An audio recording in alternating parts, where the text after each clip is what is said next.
سلام و درود دوستان، خسته نباشید. امروز اومدیم با یه شورت ویدیوی دیگه، آموزش هک بازی جنگ‌های صلیبی با چیت انجین. اول میایم یه مود دلخواه رو پیدا میکنیم، یه بازی، یه مرحله دلخواه.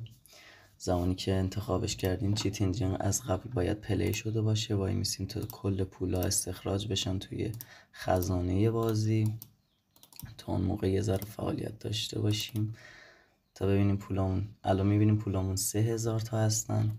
بک میدیم، این رو میزنیم، وارد چیت انجین میشیم، بازی رو باز میکنیم.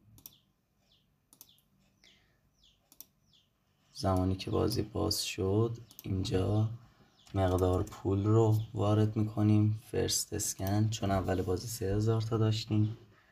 سریع چندین نسخه برای ما پیدا میکنه.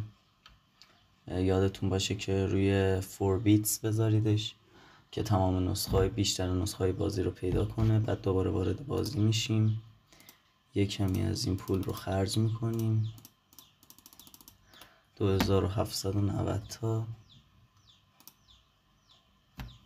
میریم توی چیت انجین، 2790.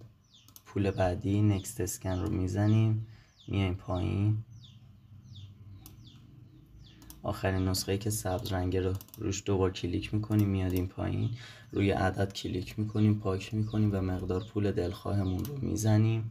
دوباره به بازی برمیگردیم و الان این شمایید و این پول بی نهایت. امیدوارم از ویدیو لذت کافی رو برده باشید. خدا نگهدار.